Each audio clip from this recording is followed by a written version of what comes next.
Mengantisipasi arus mudik, Polres Karangasem siapkan posko terpadu Lebaran di Pelabuhan Padangbai. Seluruh penumpang baik yang akan mudik maupun datang melalui pengecekan serta 1 ekor anjing pelacak untuk mendeteksi adanya bahan peledak maupun narkoba.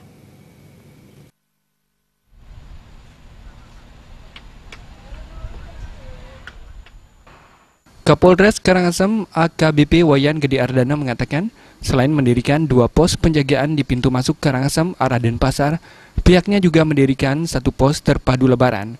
14 personel disiagakan dan dibantu jajaran dari TNI, Dinas Kebakaran, Basarnas, dan Senkom. Selain memonitor kemungkinan adanya penumpang tanpa identitas membawa narkoba atau bahan peledak, juga disiagakan 1 ekor anjing pelacak. Pengetatan penjagaan juga sebagai upaya atensi tahanan kabur dari LP Kerobokan.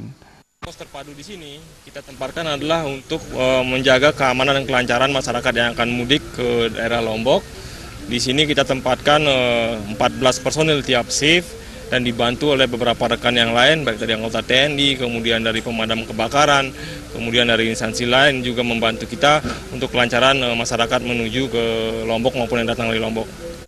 Selain upaya pengetatan pasukan untuk pengamanan arus mudik di Pelabuhan Padangbai, Polres Karangasem juga menginstruksikan polisi sektor untuk mengawasi pelabuhan tradisional sebagai upaya pengawasan dan pengamanan. Pengamanan tersebut baik dari narkoba, bahan peledak maupun narapidana kabur, serta potensi tindak kejahatan lainnya. Sutejo dan Joka, Bali TV.